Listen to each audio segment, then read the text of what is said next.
Good morning students, welcome to the Sun public school डग online classes. आज हम पढ़ेंगे क्लास 8 उर्दू का सबक नंबर 10। जो हमने पढ़ा था चिड़िया और गुड़िया की कहानी, आज हम उसकी मश्क करेंगे। सबसे पहला क्वेश्चन देखें, नीचे लिखे हुए अल्फाज को बुलंद आवाज़ से पढ़ें। चिड़िया, बुढ़िया, चोंच, पिंजरा और चुमकारा। इसके बाद सोचें और बताएं। चिड़िया बुढ़िया को गीत कब सुनाती थी? तो चिड़िया जब बुढ़िया खीर पकाने बैठती थी उस वक्त चिड़िया उस बुढ़िया को गीत सुनाती थी। चिड़िया को रात भर नींद क्यों नहीं आई? तो एक दिन जब बुढ़िया ने खीर बनाई और उसको जल्दी जल्दी सब पूरी उस बुढ़िया ने ही खा ली और चिड़िया के लिए कुछ भी नहीं बचाया, तो वो भूखी रह गई और इस भूखे रहने की वजह से उसे रात भर नींद नहीं आई। बुढ़िया ने चिड़िया को कैसे मनाया? तो जब चिड़िया भूखी रही रात भर तो उसको गुस्सा आ गया और उसने बुढ़िया को चोंच से मारना शुरू कर दिया।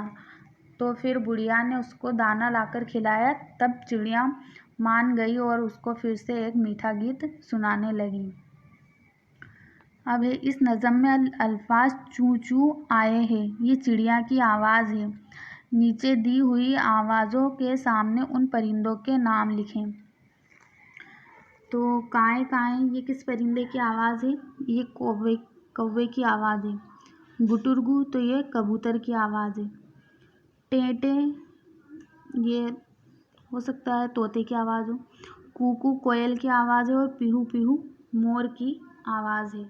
तो इन परिंदों के नाम आपको यहाँ पर सामने लिखने हैं। फिर है, नीचे लिखे हुए सवालों के जवाब लिखें और वाक्य को पूरा कीजिए। तो सबसे पहला सवाल है, क्या आप इतवार को चिड़ियाघर की सैर करने गए थे? तो ये आपको खुद से करना है कि आप गए थे या नहीं। आप चिड़ियाघर की सैर करने किस सवारी से गए थे?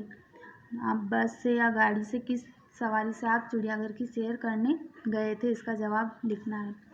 फिर है, चिड़ियाघर की सैर करने आपके साथ कौन कौन गया था? यानी आप चिड़ियाघर यानी ज़ू की जो आप सैर करने गए थे तो आपके फैमिली मेम्बर कौन कौन आपके साथ गए थे। चिड़ियाघर में आपने क्या देखा और वहाँ पर आपने चिड़ियाघर में कौन कौन से जानवर देखे। चिड़ियाघर में आपको किस जगह सबसे ज़्यादा लुत्फ़ यानी मज़ा आया। आप घर कब वापस लौटे और कितना टाइम आप चिड़ियाघर में रुके और फिर कब घर लौटे, तो ये भी आपको यहाँ पे लिखना है। इस तरह से ये एक पूरा वाक्य बन जाएगा। इस नज़म से चिड़िया की 2 खूबियाँ तलाश करके लिखें।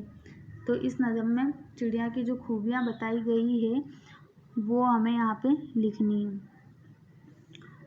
इस नज़म को नसर में लिखें, यानी ये जो एक कविता है, पोयम है, तो इसे आप एक कहानी के रूप में भी लिख सकते हैं। परिंदों की तस्वीरें जमा कीजिए और उन्हें अपनी कॉपी में लगाएं। तो ये आपको खुद से करना है। सो आई होप आपको आज की एक्सरसाइज समझ में आई होगी। मिलते हैं नेक्स्ट वीडियो में। Thank you.